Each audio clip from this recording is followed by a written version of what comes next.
오늘은 성령 임재 10번째 복음의 진보라는 부제로 이제 성령에 관한 말씀을 오늘 정리하고자 합니다.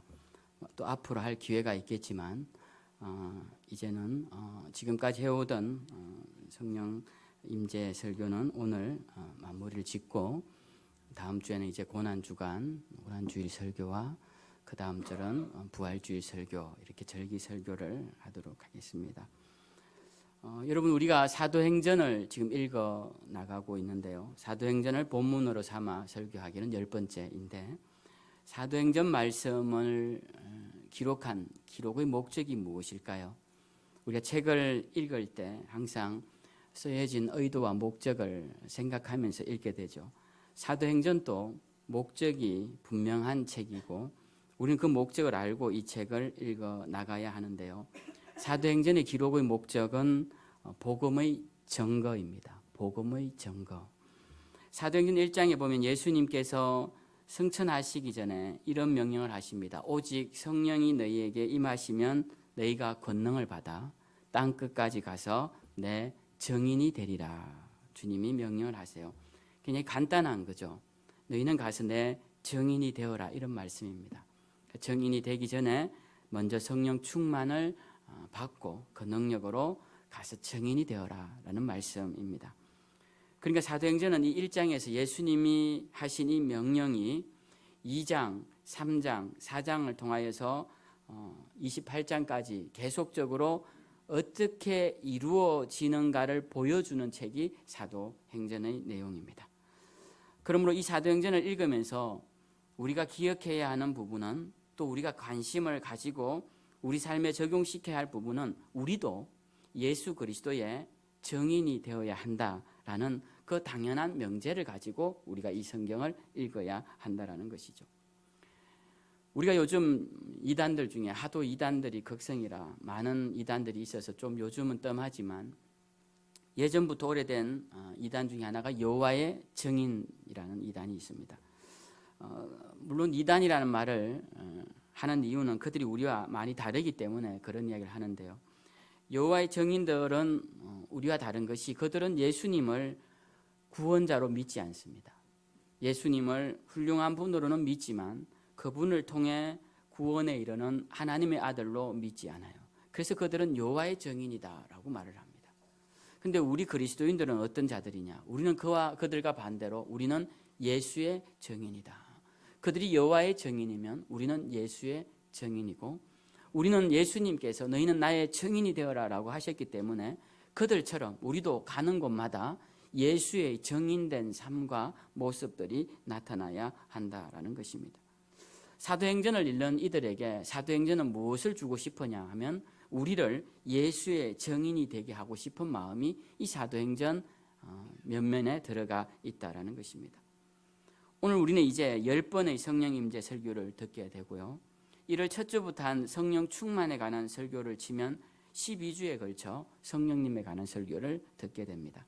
그리고 신년 기도회 때 5일 동안 성령 충만에 대한 설교를 했기 때문에 그것까지 합하면 오늘 총 17번의 성령에 관한 설교를 듣게 됩니다. 저는 오늘 이제 성령 임재 설교를 마무리하고자 하는데요. 마무리라서 16번의 설교를 다 정리하거나 복습하면 좋겠지만 그렇게 할 수는 없고 그냥 오늘은 이 우리에게 주어진 12장 본문을 가지고 지금까지 성령 임재의 목적은 무엇이고 성령님 역사의 목적에 성령님이 역사하신 그 목적은 또 무엇이며 성령 충만해진 주님의 제자들이 그들의 삶을 무엇을 위해 드렸는지 그들의 신앙의 목적지는 어디인지 그것에 대한 말씀을 나누고 이제 말씀을 마치고자 합니다. 오늘 우리가 읽은 본문에 보면 가장 먼저 등장하는 사람이 야고보입니다. 야고보는 오늘 말씀에 보니 요한의 형제 야고보를 칼로 죽이니라는 요 딱 한 절에 야고보의 이야기가 다 들어가 있습니다. 근데 야고보는 이렇게 짧은 한 절로 끝나기에는 예수님 앞에서 굉장히 중요한 제자였음을 우리가 알 수 있습니다. 여러분, 예수님의 제자들 언급할 때 제일 먼저 누구를 언급합니까? 베드로, 그 다음에 야고보, 요한 이렇게 하기도 하는데 사실 이런 순서는 없고요. 베드로, 안드레, 야고보, 요한이죠. 네. 이 마태복음과 누가복음에는 동일하게 예수님 제자를 기술할 때 베드로, 안드레, 야고보, 요한 이렇게 기술을 하고 있고요. 사도행전은 조금 다르게 기술하고 있는데 베드로, 요한, 야고보 이렇게 기술을 하고 있습니다. 예수님께서 회당장 야이로의 딸을 고치실 때 그 딸이 죽었죠. 죽었을 때 그 딸에게 가실 때 다른 제자는 안 데리고 가시고 3명의 제자만 데리고 가시는데 그때도 베드로, 야고보, 요한만 데리고 그 소녀의 집에 들어가서 달리타쿰, 소녀야 일어나라 라는 그 아람어를 통하여서 말씀하시고 그 소녀를 일으키시죠. 그리고 예수님께서 변화산에 올라가셔서 아주 놀라운 모습으로 변화하실 때 그 산 이름이 변화산입니다. 그래서 주님이 놀랍게 변화하셨다고 해서 그 변화산에 올라가셔서 모세와 엘리야를 만나서 대화하시던 그 변화산에 데리고 가신 제자도 베드로와 요한과 야고보 이 3 제자였습니다. 그런 면에서 봤을 때 예수님께서 가장 아끼시는 3 제자 그러면 늘 베드로, 야고보, 요한이 들어갔고 제자들을 기술할 때도 베드로, 안드레, 야고보라고 해서 항상 야고보는 3번째에 명명되는 그런 예수님 앞에서도 그렇고 사람들 앞에서도 굉장히 인정받는 위치였다라는 것을 우리가 알 수 있습니다. 예수님이 승천하시고도 남아있는 제자들 중에서 이 야고보의 영향력은 대단했을 것입니다. 예수님에게 일어난 수많은 기적들을 가장 가까이에서 가장 많이 본 제자가 이 야고보였기 때문에 야고보가 예수님에 대해서 설교를 할 때 더 설득력이 있고 더 많은 사람들이 그 말에 감동을 받았을 것입니다. 그런데 오늘 말씀에 보면 야고보는 아주 짧게 등장했다가 바로 끝납니다. 그는 칼로 죽었다라는 것입니다. 사실 야고보의 생애는 참으로 짧습니다. 예수님 최고 가까이에서 예수님 총애를 받던 제자치고는 그의 사역의 내용도 너무 적고 활동의 내용도 너무 적고 서술도 너무 짧게 되어 있습니다. 우리는 야고보가 이렇게 빨리 죽었으니 그가 복음 전파를 위해 무엇을 했을까라는 생각이 들기도 합니다. 또 한편으로는 이렇게 금방 죽기에는 예수님으로부터 배운 바 그 모든 훈련과 신앙 지식 그것이 너무 아깝지 않은가. 예수님을 따라다니며 배웠던 것과 가까이에서 총애를 받으며 배웠던 그 모든 지식들이 너무 아깝지 않은가. 우리는 이런 생각이 들기도 합니다. 그런데 우리는 여기서 이 야고보의 죽음을 보면서 중요한 사실을 알아야 하는데요. 야고보가 죽든 야고보가 살든 복음의 진보는 복음의 앞으로 나아감은 복음의 전파는 계속되더라라는 것입니다. 야고보를 죽인 이유가 있겠죠. 헤롯이 야고보를 죽인 이유는 사람들이 두려워하여 더 이상 신앙 갖기를 주저하게 하기 위해서 그 당시에 영향력 있는 야고보를 잡아 죽였는데 복음 전파는 계속 진일보하고 있더라는 것입니다. 복음 전파는 계속 전진하여 나아가더라라는 것입니다. 오늘 사도행전이 야고보의 죽음에 대해 아주 짧게 언급하고 지나가고 있지만 그 짧은 기록 속에 담겨진 중요한 의미가 있는데요. 그것은 야고보의 죽음은 짧을지라도 복음 전파는 그 죽음을 딛고 계속 앞으로 나아간다라는 사실을 이 누가는 사도행전을 통해 보여주고 있다는 것입니다. 초기 교회의 태동기에 예수님의 제자 야고보의 죽음은 큰 충격이었을 것입니다. 그렇지만 충격은 받았지만 그들이 원하는 그러한 여파는 생기지 않았습니다. 도리어 복음 전파는 멈추지 않고 계속 나아갑니다. 우리는 여기서 중요한 사실을 알아야 합니다. 성령의 충만한 임재 가운데 있는 사람의 삶과 목적과 방향은 예수 그리스도가 증거되는 그 방향, 복음이 증거되는 그곳으로 나아가야 한다는 사실입니다.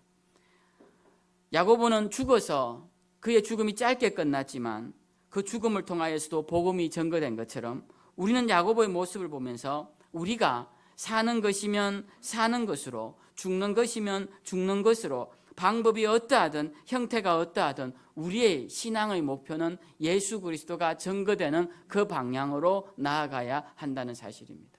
그것을 우리가 잊지 말아야 합니다. 산에서 물이 발원하여 작은 물이 시작해서 바다로 나아갈 때 그 가는 길이 어떤 길은 완만하여 물들이 모여서 큰 강폭이 되어서 천천히 흘러가기도 하고, 어떤 길은 급한 경사가 되어서 급류가 되어 빨리 흘러가기도 합니다. 어떤 길은 장애물이 있어서 돌아서 아주 오래 걸쳐서 가기도 하고, 어떤 길은 절벽에 만나서 그 위에서 떨어져 폭포가 되어 앞으로 나아가기도 합니다. 그러나 어떤 모습의 물이든, 그것이 강이든 그것이 개천이든 그것이 폭포수든 그 모든 물의 한 가지 공통점은 모두가 다 한 방향, 즉 바다를 향해 나아간다라는 것입니다. 우리의 삶도 마찬가지입니다.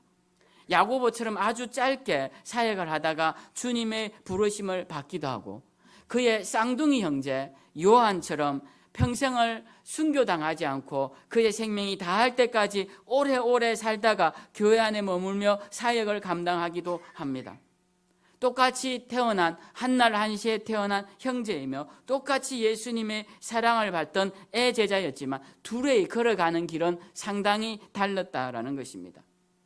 그런데 그 가는 과정은 다르고 모습은 달랐지만 그들의 목적지는 동일했고 그들의 인생의 방향은 동일했다라는 것입니다. 그래서 이 제자들을 따라가는 많은 초대교회 성도들도 신앙의 방향이 동일했습니다.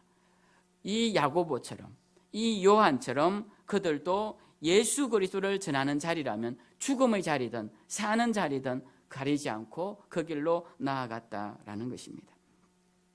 사도행전에 나오는 성령 충만한 사람들, 부르심을 받은 하나님의 사람들은 가는 길이 모두 동일했습니다. 예수 그리스도를 전하는 삶이었습니다. 그래서 그것을 보는 사람들도 모두가 다 그렇게 살았던 것이죠.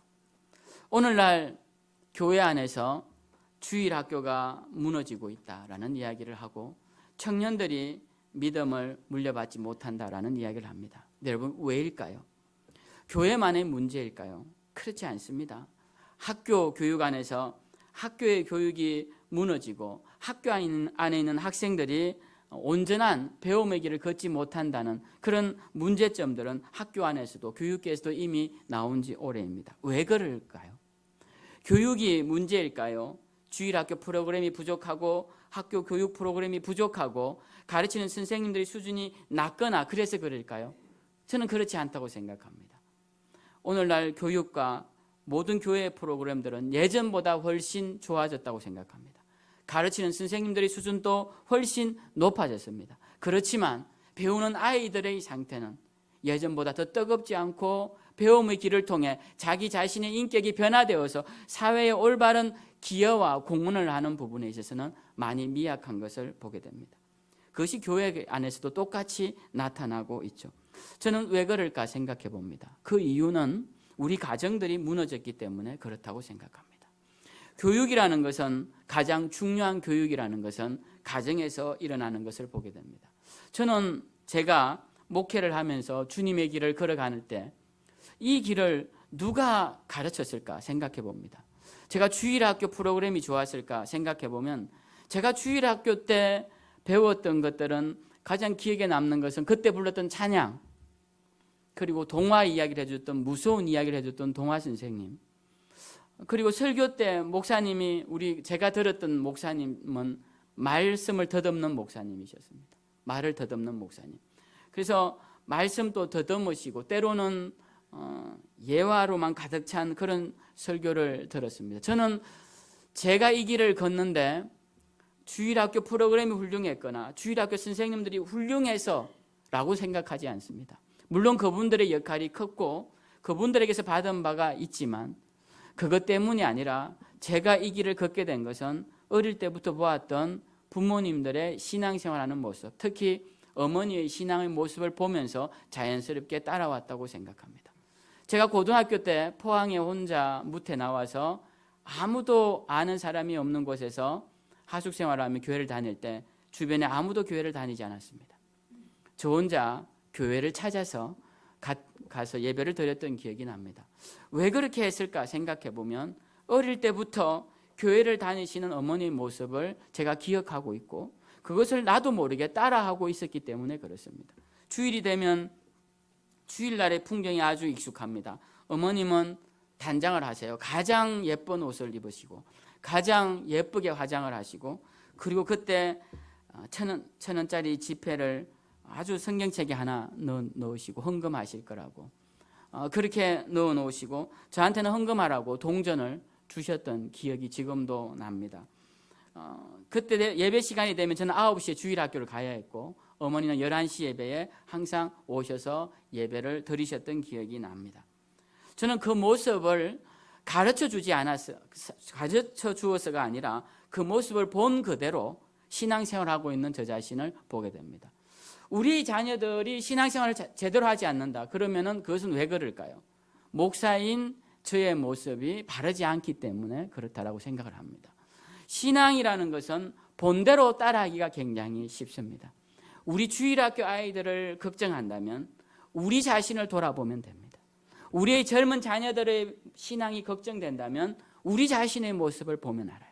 그래서 우리가 신앙을 바르게 걸어갔다면 그 사람들이 부모님이 돌아가신 후에라도 생각을 할 겁니다. 아, 우리 아버지 어머니는 이렇게 신앙생활 하셨지. 그래서 그들은 돌아올 것이요. 본 것이 있다면 돌아오게 됩니다. 그것을 본 어린 자녀들도 어릴 때 본 그것을 가지고 나이가 들어서도 교회당 십자가를 보면 주님께로 돌아올 겁니다. 아, 우리 부모님이 다니시던 그 교회당, 그 기도하시던 모습을 보고 어렵고 힘들 때 기도할 것입니다. 여러분, 신앙은 보고 배우는 것이죠. 보고 배우는 것입니다. 여러분에게 제가 아무리 성경을 오늘 17주째 성경을 설교해도 여러분들 사도행전이 주는 중요한 메시지 하나를 말씀해 보라 하면 말 못하실 분들이 많이 계실 겁니다. 제가 오늘 또 답을 서두에 알려드렸어요. 사도행전의 내용은 예수 그리스도를 전가하는 것이 사도행전 기록의 목적입니다. 그래서 예수 그리스도를 전가하려는 마음이 없으면 이 사도행전은 우리에게 아무 의미가 없는 책이 되고 만다라는 것이에요. 오늘 이 사도행전의 목적을 우리가 알아야 합니다. 그런데 제가 이렇게 목이 터져라 말씀을 드리고 눈물을 흘리며 붙잡고 말씀을 드린데도 여러분들은 그것을 잘 기억하지 못합니다. 왜? 신앙은 보고 배우는 것이기 때문에 그렇다는 것이에요. 그래서 여러분들이 신앙생활을 어떻게 해야 되느냐, 그것은 결국 내가 본대로 하는 것이고 내 후손들이 나를 본대로 하는 것입니다. 오늘 야고보는 어떤 일을 했습니까? 복음을 위해서는 목숨도 아까워하지 않고 짧은 인생을 마감했습니다. 그것을 본 초대교회 교인들도 아, 복음이라는 것은 저렇게 전하는 것이구나 라는 것을 알게 된 것이죠. 야고보가 화려한 언변으로 설교를 잘해서 성도들을 감화감동시킨 것이 아니라 그의 짧은 생애 그 순간의 죽음을 통해서 그가 던진 복음 전파의 위력은 훨씬 더 컸다라는 것입니다. 야고보뿐만 아니라 이후에 나오는 사도 베드로도 마찬가지입니다. 우리는 이 말씀을 보면서 이 사도행전이 주는 의미가 무엇이냐라고 생각했을 때 이 책은 예수 그리스도를 전하고자 하는 이들에게 의미 있는 책이다라는 것이죠. 그리고 사도행전의 주인공이신 성령의 역사, 지금까지 성령의 역사에 대해서 오랫동안 말씀을 드렸는데 이 성령의 역사는 언제 일어나느냐? 예수 그리스도가 전해지는 곳에, 예수 그리스도를 전하기 위한 곳에 예수 그리스도를 전할 도구가 되기 위한 사람들에게 임하는 것이 바로 성령 임재요 성령 충만이라는 것입니다. 그래서 우리는 성령 충만에 대해서 다시 생각해야 합니다. 성령 충만은 내 마음에 기쁨이 있는 것이 성령 충만이 아닙니다. 성령 충만은 내가 하는 모든 일이 잘 되는 게 성령 충만이 아닙니다. 성령이 충만하게 임재하시는 곳은 예수 그리스도 이름이 나타나는 곳이 성령이 임재하는 곳입니다. 그렇기 때문에 성령의 충만한 역사는 반드시 예수 그리스도의 이름과 함께 일어나는 것이고 예수 그리스도 이름 없이 나타나는 모든 신비한 역사들은 성령의 역사가 아니라고 봐도 아마 무방하지 않을 것입니다. 성령께서 이 땅에 오신 목적에 대해서 누차 말씀을 드렸습니다. 그리고 사도행전의 기록의 목적과 이 속에 역사하신 성령의 모습을 통하여서 우리는 무엇을 보아야 하느냐? 오늘 야고보의 모습을 통하여 우리는 무엇을 보아야 하느냐? 예수 그리스도가 전해지기만 한다면 죽어도 좋고 살아도 좋은 그런 사람이 되어야 될 것이고 그런 사람에게 성령 충만한 참된 임재가 일어난다라는 것입니다. 그것을 우리가 잊지 말아야 합니다. 오늘 두 번째 나오는 사건은 베드로의 이야기입니다. 헤롯이 이 베드로를 야고보를 죽이고 이제 베드로도 죽이려고 합니다. 야고보를 죽여보니까 그 당시 유대 사회가 이 헤롯을 너무 좋아하는 거예요. 그래서 이참에 베드로도 잡아 죽이면 사람들이 나를 엄청 좋아하겠구나 생각하고 베드로를 잡습니다. 근데 여기 나오는 헤롯은 예수님을 잡아 죽이던 그 헤롯이 아니고요. 그 헤롯의 손자입니다. 헤롯의 손자 헤롯 아그리파 1세인데요. 어쨌든 성경 그냥 헤롯이라고 명명하고 있으니까 우리가 헷갈리기 쉬운데, 이 헤롯의 손자 헤롯 아그리파, 이 헤롯이 야고보를 죽이고 이제 베드로도 잡아 죽이려고 그를 감옥에 가둡니다. 근데 마침 유월절 기간이라, 무교절 기간이라 그를 죽이지 못합니다. 그리고 그 기간이 끝나는 날, 이제 내일이면 끝납니다. 그래서 오늘 밤만 지나고 내일 아침에는 이 베드로를 죽일 것이야 라고 하고 있는데, 오늘 읽은 본문에 보니까 그날 밤에 천사가 나타납니다. 천사가 나타나서 이 베드로에게 다가오는데요. 그때 베드로가 두 제수텀에서 자고 있습니다. 베드로는 성경에 보니까 네 명으로 구성된 네 패에 의해서 경비를 받고 있었다라고 되어 있어요. 그러니까 한 16명 정도가 그 하나를 놔두고 이제 한 패, 두 패, 세 패로 이렇게 나누어서 그를 경비하고 있었습니다. 그런데 베드로가 자고 있는데 누가 깨워서 보니까 천사가 자기를 깨우는 거예요. 그리고는 빨리 일어나서 옷을 입고 허리띠를 메고 겉옷을 다시 입고 나를 따라오너라 해서 나갑니다. 그런데 옆에 지키고 있던 경비병들이 그를 보지 못합니다. 그리고 첫 번째 경비병들을 통과하는데 그들도 보지 못합니다.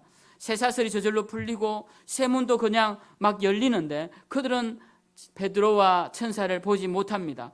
베드로는 그 길로 나와서 대로변에 섰는데 그제서야 정신이 들었습니다. 내가 환상이 아니구나. 정말 주의 천사가 나타나서 나를 유대 사람들의 기대를 저버리게 하고, 이 유대 사람들이 그리스도인들을 다 죽기를 바라고 있으니까 11절에 보니까 유대 백성의 모든 기대에서 벗어나게 하고 헤롯의 손에서 벗어나게 하셨구나라고 감사하고 마가 요한의 집에 가서 거기서 기도하는 사람들을 만나게 됩니다. 사실 이 일은 참으로 놀라운 일입니다. 천사가 나타나서 직접 베드로를 데리고 나가는 이런 일은 여러분 신약에는 잘 안 나타나는 일이에요. 대부분 구약 성경에서 천사들이 나타나서 하나님 말씀을 전하는데, 이 신약에서는 이런 일이 나타나지 않는데 이 베드로에게 특별하게 천사가 나타나가지고 그를 데리고 나가더라는 거예요. 베드로는 천사를 보고 천사의 인도를 받아 나아갔다라는 것입니다. 그런 놀라운 역사가 베드로에게 나타났다라는 거예요. 정말 놀랍지 않습니까? 근데 우리가 여기서 의문이 생기는 게 있습니다. 아니, 하나님께서 야고보는 그렇게 죽게 하시더니 베드로는 천사를 보내어 건져주신단 말이야. 왜 베드로는 천사를 보내 살려주시고 야고보는 죽게 하시는가? 여러분, 이런 질문을 우리는 종종 할 수 있습니다. 이 일뿐만 아니라 많은 부분에서 이런 일을 말할 수 있어요. 특히 이 일이 본인에게 일어난 일로서 질문한 사람은 욥이 그 예이죠. 욥이 성경에 보면 하나님께 질문을 던집니다. 하나님, 어떻게 해서 이런 일이 저에게 일어날 수 있습니까? 저의 재산을 뺏어가고 저의 자녀들을 죽이시고 제 몸에 질병이 나게 하고 제 사랑하는 아내는 저를 떠나게 하고 저는 이제 천지에 저 하나 병든 육신밖에 없으니 저를 데려가십시오. 하나님, 왜 저에게 이런 일이 일어나게 합니까? 라고 질문을 던집니다. 그런 질문의 내용들이 계속 반복되다가 욥기 후반부에 보면 하나님께서 이렇게 말씀하세요. 내가 그럼 너에게 질문을 한번 해보자. 네가 내 질문에 한번 답을 해봐라. 하늘의 태양과 별들은 어떻게 매달려 있느냐? 저 바다의 물고기들은 어떻게 헤엄치고 다니는지 아느냐? 저 바다는 왜 육지의 한계를 넘지 않고 자기 자리를 그냥 가만히 지키고 있는지 그 이유를 아느냐? 하나님이 계속 질문을 던지십니다. 욥이 가만히 들어보니까 세상에 알 수 없는 일이 너무 많은 것이요.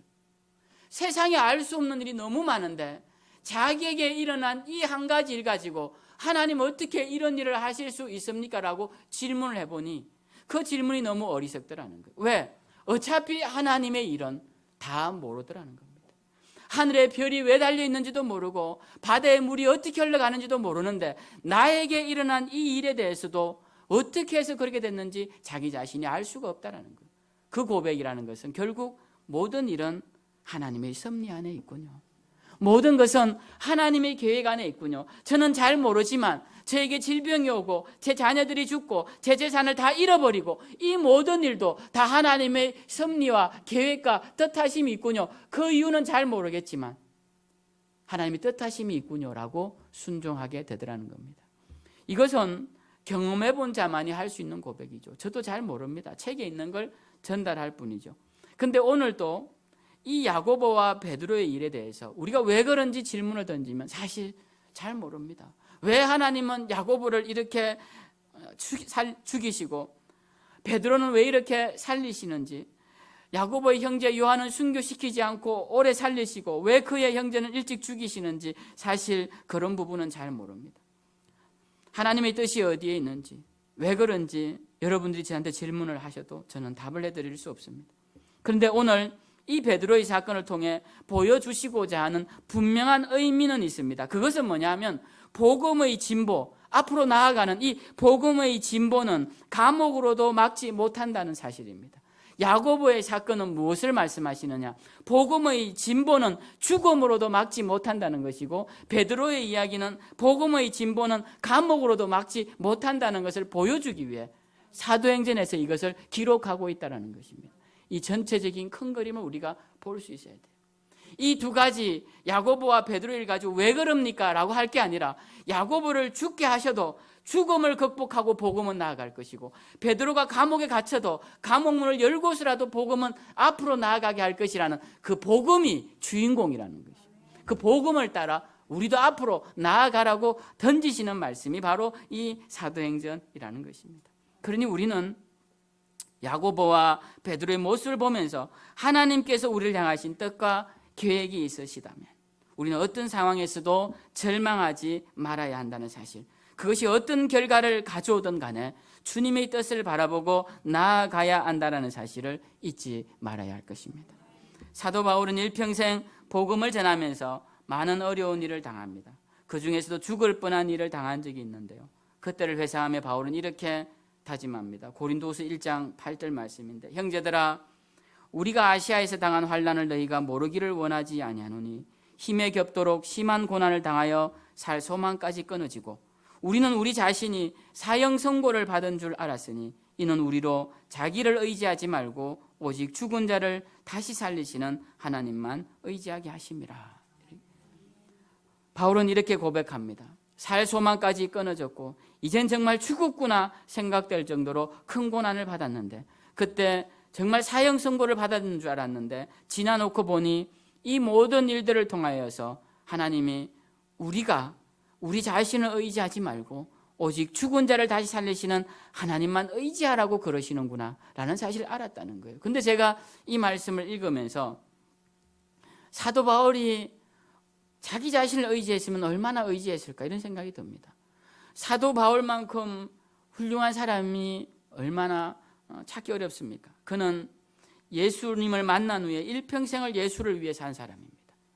가정도 만들지 않고 자녀도 만들지 않고 일평생 혼자서 예수에 미쳐서 예수를 위해 살던 사람이에요.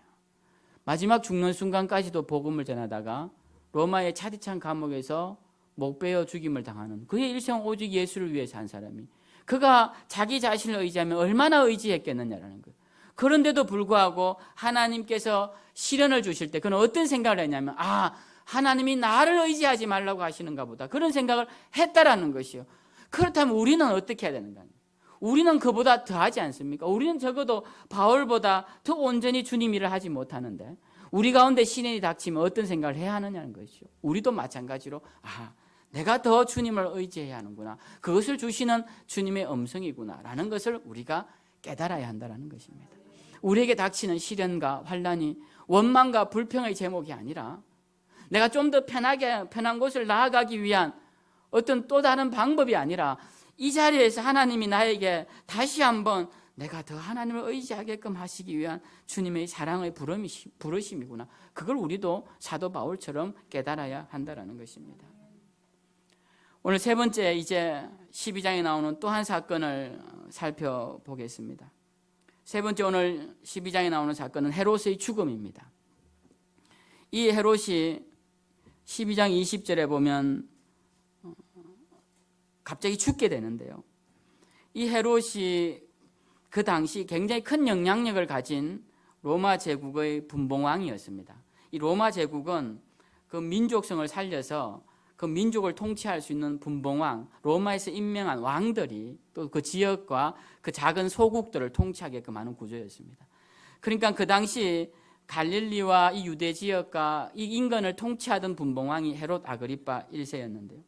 이 헤롯이 통치하던 지역은 주변 나라들의 식량을 담당하던 곡창지대였습니다. 그래서 그 영향력이 굉장히 컸어요.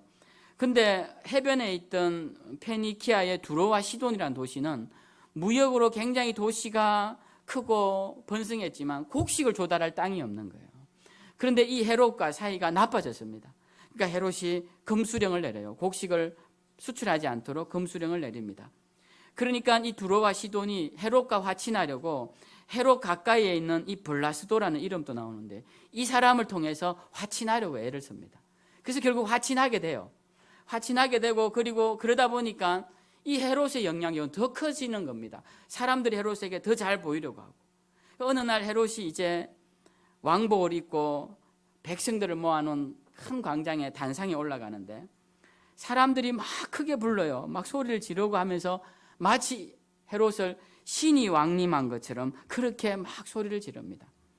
근데 여기에 이제 간단하게 묘사가 되어 있는데 21절에 보면 헤롯이 나를 택하여 왕복을 입고라고 되어 있는데요. 이 유대 역사가 요세푸스가 기록한 역사서에 보면 이 왕복에 대해서 조금 길게 조금 더 설명이 되어 있는데 뭐라고 되어 있느냐면은 그의 겉옷은 길고 헐거운 겉옷으로 은색이었다라고 설명이 되어 있습니다.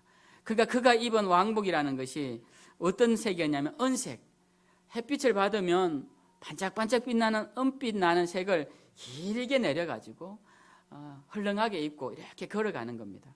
그러니까 이 중동의 태양빛이 얼마나 강렬합니까? 그 빛에 이 은빛 옷이 반짝반짝 빛을 내는 거예요.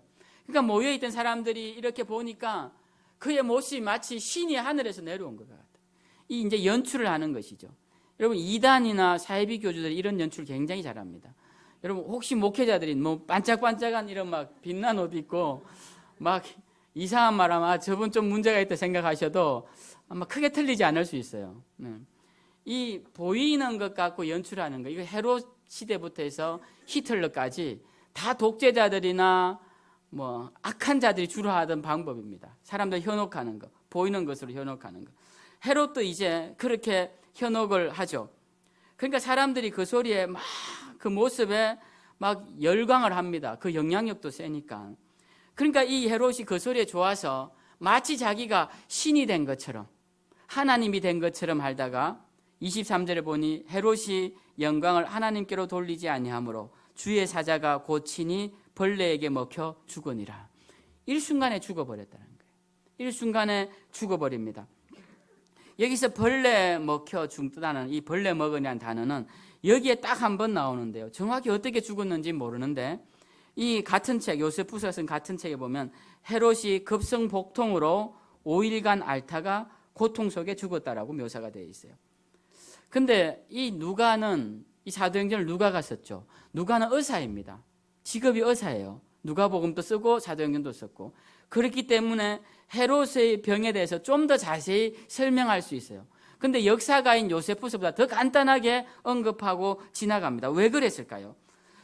이 누가가 볼 때 헤롯의 죽음은 질병으로 인한 죽음이 아니라 하나님 앞에서 패역하고 하나님의 사도들을 잡아 죽이고 하나님의 영광을 가로채던 그 악함 때문에 죽었다라는 것입니다. 누가가 비록 의사였지만 그의 눈에 비친 헤롯의 죽음은 하나님 앞에서 패도함으로 하나님의 진노로 죽었다라는 것입니다. 그래서 벌레에게 먹혀 죽었다. 이 말은 비참하게 죽었다라는 것입니다. 몸에서 구더기가 일어나 죽은 것처럼 벌레에 먹혀 죽었다는 것은 굉장히 비참하게 죽었다는 것을 묘사합니다. 사실 벌레에게 죽은 모습이 우리 성경에는 없지만 캐톨릭에 나오는 외경 마카비서에는 이 안티오쿠스 에피파네스라는 이 안디옥이라는 도시가 이 안티오쿠스 왕조의 이름에 따서 나온 이름입니다. 그러니까 이 안티옥 에피파네스라는 왕은 굉장히 악한 셀루코스의 왕이었는데요. 이 이스라엘 백성을 얼마나 압제를 했냐면 성전에다가 돼지 피를 뿌리고 돼지 머리를 놔두고 거기에다 절하라 그러고 막 이스라엘이 목숨보다 소중하게 생각하고 목숨보다 하기 싫어하는 일을 하게끔 한 악한 왕입니다. 근데 그 외경에 보면 그의 죽음을 이렇게 기록되어 있는데요. 갑자기 쓰러졌으며 몸이 썩고 몸에 구더기가 나 죽었다라고 기록되어 있습니다. 그러니까 갑자기 쓰러져 죽었는데 몸에서 구더기가 나서 몸이 썩어 죽었다는 거예요. 이 헤롯 아그리파, 이 헤롯의 죽음도 이 안티오쿠스 에피파네스의 죽음과 아주 유사한 묘사입니다. 그러니까 가장 비참한 죽음을 묘사하는 그 묘사가 벌레 먹어 죽었다는 말이에요. 헤롯의 영광이 하늘을 찌르면 뭐합니까? 그가 하나님의 영광을 가로막다가 인간으로서 받는 죽음 중에 가장 비참한 죽음을 일순간에 맞이했다고 누가는 그의 사도행전을 통해 가르쳐주고 있다는 것입니다. 그러니까 오늘 본문이 주는 강력한 메시지는 헤롯이 어떻게 죽었느냐 그런 게 있는 것이 아니라 헤롯과 같은 권세와 세상적인 권력을 가진 자라도 복음의 진보는 막을 수 없다라는 그 복음의 진보의 관점에서 누가는 기록하고 있다는 거예요. 그러니까 헤롯이 어떻게 죽는지는 별로 중요하지 않습니다. 그는 죽었다라는 것이고 그가 세상적인 권력을 가지고 모든 권력을 가지고 주의 복음을 막아보았지만 그는 죽었다라는 것이에요. 그래서 오늘 헤롯의 죽음 뒤에 바로 뒤이어 24절에 누가는 이렇게 기술하고 있습니다. 하나님의 말씀은 흥하여 더하더라. 그러니까 헤롯은 벌레에 먹혀 죽었지만 24절에 하나님의 말씀은 흥왕하여 더하여지더라. 이렇게 연결이 되는 것이에요. 어떤 세상의 권력자가 복음의 진보를 막았다 할지라도 그가 하나님의 진노 앞에 패역함으로 죽게 되었고 결국 복음은 끊임없이 앞으로 나아가더라라고 말을 하면서 25절에는 복음을 전하는 이방인의 사도 바나바와 사울이 등장하게 되고 그 다음 절 13장 1절에는 복음의 이방 선교의 전초기지였던 안디옥 교회가 등장하게 된 것이었습니다. 그래서 그 어떤 것도 복음의 진보를 막을 수 없다라는 것이 이 사도행전 12장의 주요 골자라는 것이에요. 우리는 오늘 이 사도행전을 보면서 무엇을 깨달아야 할까요? 사도행전은 야고보라는 주님이 총애하시던 그 제자의 죽음도 수제자 베드로의 옥에 갇힘도 헤롯의 큰 권세도 그 어떤 것도 복음의 진보, 복음의 나아감, 이방을 향해 나아가던 복음의 빛을 막지 못했다라고 보여주면서 우리에게도 우리의 삶도 우리의 신앙도 이것을 향해 나아가라고 권면하고 있다는 것입니다. 그렇기에 우리가 예수 그리스도를 전가하는 정인의 삶을 살지 않는다면 이 사도행전의 내용은 우리와 무관한 내용이 되는 것이요, 성령 충만한 역사도 예수 그리스도를 드러내지 않는 성령 충만의 역사는 아무 의미 없는 일이 되고 만다라는 것입니다. 그것을 우리가 성경의 본질을 볼 수 있는 사람들이 깨달아야 할 중요한 가르침이라는 것이죠. 우리는 사도행전이 나아가라고 하는 곳으로 향해 나아가야 합니다. 그러면 우리가 나아가면요, 우리의 자녀들도 우리를 따라 나옵니다. 우리의 후손들도 우리를 따라 나옵니다. 우리의 후손들이 잘못되는 거 그들이 악해서일까요? 뭔가 교육 프로그램이 잘못되었을까요? 그렇지 않습니다. 우리가 앞서 잘 나가면 그들도 우리를 따라 올 것입니다. 우리의 자녀들은 반드시 부모를 따라 걷게 되어 있습니다.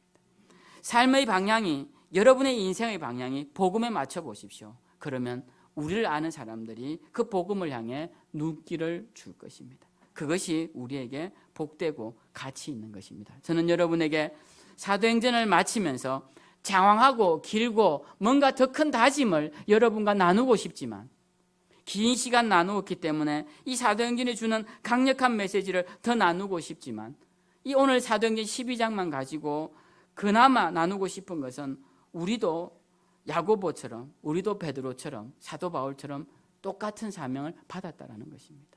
똑같은 사명을 받았고 똑같은 사명을 감당해야 하는 사람들이라는 거예요. 그걸 잊지 마시기를 부탁을 드립니다. 그 마음을 가지고 이 사도행전을 읽으셔서 사도행전에 나타난 가지가지 모든 역사들이 예수 그리스도 이름을 드러낸 것처럼 우리의 삶에 나타난 수많은 기적들과 은혜, 축복들이 모두가 다 예수 그리스도 이름을 드러내셔서 주님 만나시는 날 주님의 기쁨이 되시고 여러분도 주님 보시는 것이 기쁨이 되는 그런 복된 삶을 사시는 저와 여러분들 다 되시기를 주님의 이름으로 축원드립니다.